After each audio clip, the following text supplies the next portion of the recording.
Éric Dupond-Moretti, l'homme derrière l'énigme. Éric Dupond-Moretti, avocat au charisme implacable, est un homme qui fascine autant qu'il divise. Véritable figure de proue du barreau français, il est connu pour sa verve tranchante, ses plaidoiries enflammées et son incroyable capacité à renverser les verdicts les plus lourds. Mais derrière ce tempérament de feu et cette réputation de terreur des cours, il existe une personnalité bien plus complexe, un homme dont les mystères restent souvent enfouis dans les coulisses de sa carrière. Pourquoi cet homme, souvent qualifié de flamboyant et imprévisible, choisit-il de se tenir dans l'ombre de ses propres histoires personnelles? Qu'est-ce qui fait de lui un défenseur hors norme? Et quel secret recèle-t-il derrière son assurance apparente? Du procès qu'il a propulsé sur le devant de la scène médiatique à ses prises de position plus récentes, Éric Dupond-Moretti est un personnage à la fois admiré et controversé. Mais au fond, que cache vraiment celui qui semble vivre dans une dualité entre le rôle public et privé? Il est temps de lever le voile sur cette personnalité hors du commun, de découvrir l'homme derrière l'avocat, et peut-être même de se demander jusqu'où irait-il pour défendre ses convictions. Éric Dupond-Moretti, surnommé l'Acquittator, en raison de son impressionnant palmarès d'acquittement, est un homme dont la vie et la carrière semblent marquées par l'exceptionnel. Mais derrière son image de maître de la plaidoirie se cache une histoire aussi complexe que fascinante. Son nom est associé à certains des procès les plus médiatisés de l'histoire judiciaire contemporaine, où son talent oratoire et sa capacité à manipuler le droit ont fait de lui une figure incontournable du barreau. Mais que savons-nous réellement de l'homme qui se cache derrière cette silhouette imposante, cet avocat flamboyant et provocateur? Éric Dupond-Moretti. Né le 20 avril 1961 à Maubeuge, Éric Dupond-Moretti grandit dans une famille modeste. Son père, ouvrier métallurgiste, et sa mère, femme au foyer, ne sont pas des intellectuels, mais ils nourrissent en lui un profond respect du travail et une admiration sans borne pour la justice. Il n'est pas un enfant de la haute bourgeoisie, ni un héritier d'une lignée d'avocats prestigieux. Mais dès son plus jeune âge, Éric fait preuve d'une soif insatiable d'apprendre et d'une capacité hors norme à convaincre les autres. Jeune homme, il n'a pas une vision traditionnelle de la carrière d'avocat. Il se distingue par son indépendance d'esprit, son refus des compromis et son désir de se battre contre l'injustice, quelle qu'elle soit. Dès ses études en droit à Lille, il se fait remarquer par ses talents de débatteur et sa capacité à se faire entendre. Mais plus encore, ce qui le distingue des autres, c'est sa foi indéfectible dans la défense des plus vulnérables. Ses premières plaidoiries, à la fois émouvantes et terrifiantes de conviction, révèlent déjà un homme de principe, un avocat prêt à tout pour défendre ses clients, même au prix de sa propre réputation. Ce qui va vraiment propulser Dupond-Moretti sur le devant de la scène, c'est sa manière de défendre des clients souvent jugés responsables de crimes particulièrement choquants. Mais ce n'est pas seulement son talent juridique qui le rend incontournable, c'est aussi sa capacité à se battre contre l'opinion publique, à faire face à l'adversité et à transformer un procès en spectacle. Il n'est pas rare de le voir utiliser des métaphores frappantes, des comparaisons audacieuses et même des moments de tension extrême pour faire basculer l'opinion du jury. Son charisme, son éloquence et sa détermination à défendre ses clients font de lui une figure quasi légendaire du barreau. L'un des procès les plus marquants de sa carrière reste sans doute sa défense de Karim Achoui, un avocat accusé d'avoir joué un rôle dans des affaires de criminalité organisée. Dupond-Moretti va non seulement sauver son client, mais il va également renforcer sa position de défenseur implacable, qui n'a pas peur de choquer pour faire triompher la vérité selon lui. Les médias, fascinés par son tempérament explosif et sa capacité à retourner les tribunaux en sa faveur, se délectent de ses batailles verbales. Dupond-Moretti devient ainsi une célébrité, un avocat que l'on voit et que l'on entend partout, un homme de théâtre autant que de droit. Mais cette popularité soudaine va aussi apporter son lot de controverses et de critiques.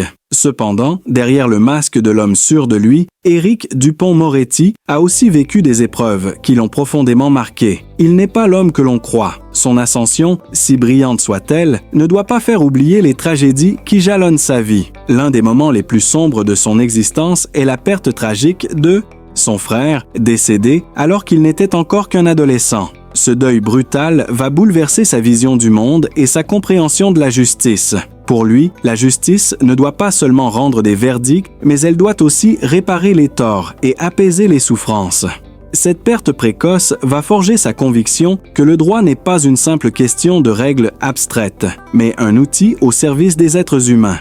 La vie de Dupond-Moretti ne s'est pas limitée au triomphe judiciaire et à la gloire publique.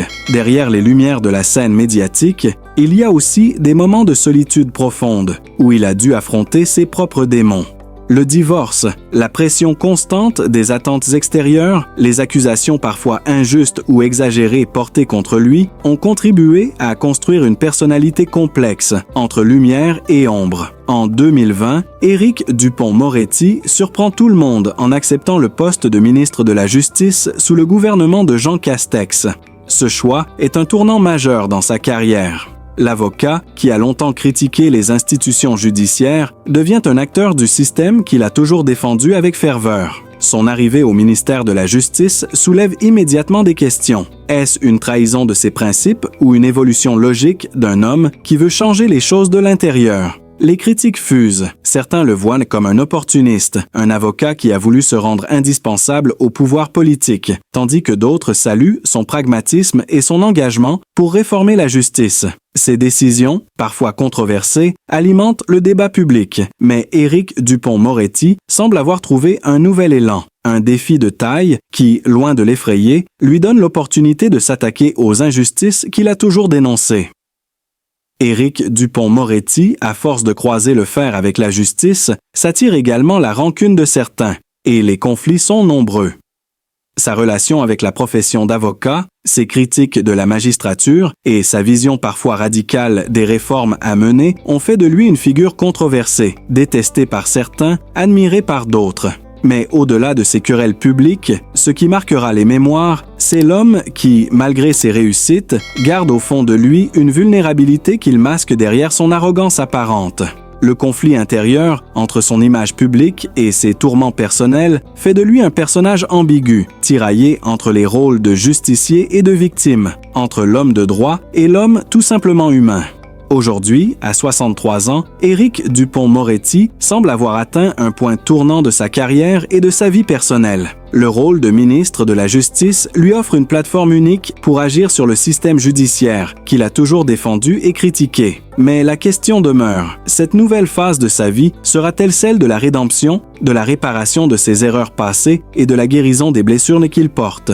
Alors qu'il avance dans sa carrière, une question persiste. Pourra-t-il encore allier ses idéaux de justice à l'exercice du pouvoir? Ou, à l'inverse, le pouvoir le corrompra-t-il? Et le verra-t-on perdre de vue la vision d'un homme qui se battait avant tout pour les plus vulnérables? C'est ainsi que se dresse le portrait d'un homme qui, à la fois admiré et controversé, continue d'intriguer. Éric Dupond-Moretti, l'avocat des causes perdues, l'homme des plaidoiries enflammées, le ministre du gouvernement. Une figure dont la vie ne cesse de surprendre, de choquer et de fasciner. Éric Dupond-Moretti, avec sa carrière d'avocat et son statut de personnalité publique, a accumulé une fortune impressionnante au fil des années. Cependant, l'homme derrière cette réputation est bien plus complexe qu'un simple symbole de richesse et de gloire. Il incarne un paradoxe. D'un côté, il est l'homme qui a su se faire un nom grâce à son travail acharné et à ses nombreux succès en salle d'audience, et de l'autre, il est aussi celui qui semble avoir une vision très particulière de l'argent et de la célébrité. Bien que les chiffres exacts de ses revenus restent difficiles à estimer en raison de la discrétion qu'il observe, des estimations placent ses revenus annuels à plusieurs millions d'euros. En tant qu'avocat de prestige, ses honoraires pour des plaidoiries peuvent varier, mais il est noté qu'il peut percevoir entre 30 000 et 100 000 euros pour un seul dossier, voire plus pour les affaires les plus médiatiques. À cela s'ajoutent ses activités annexes, notamment ses conférences, ses apparitions à la télévision et ses livres. Son salaire en tant que ministre de la Justice est d'environ 15 000 euros par mois, mais il est évident que sa fortune ne provient pas de cette rémunération seule. Dupond-Moretti a également investi dans l'immobilier, avec plusieurs propriétés à son actif. Il possède des biens dans des endroits prestigieux, tant à Paris qu'en province, notamment dans le sud de la France, où il apprécie de se ressourcer. Ces propriétés témoignent de son goût pour le confort et le luxe, mais aussi de son désir de s'éloigner parfois des regards incessants des médias. Malgré sa fortune, Éric Dupond-Moretti reste une personnalité relativement discrète en dehors des projecteurs. Contrairement à d'autres célébrités qui ne cessent d'afficher leur richesse, Il préfère mener une vie plus calme et moins ostentatoire. Sa vie privée est protégée, bien qu'il ait parfois été vu dans des endroits publics avec des amis proches ou lors de rassemblements privés. Il s'agit d'un homme qui, bien que vivant confortablement, ne semble pas avoir l'envie de se laisser emporter par les excès de la célébrité. Il apprécie cependant les plaisirs simples de la vie. Lorsqu'il n'est pas en train de préparer une plaidoirie ou d'exercer ses fonctions de ministre, Éric Dupond-Moretti aime passer du temps dans ses propriétés, où il se ressource loin des caméras. La mer, la nature et les moments de solitude sont pour lui essentiels, lui permettant de trouver un équilibre après des journées souvent épuisantes et stressantes.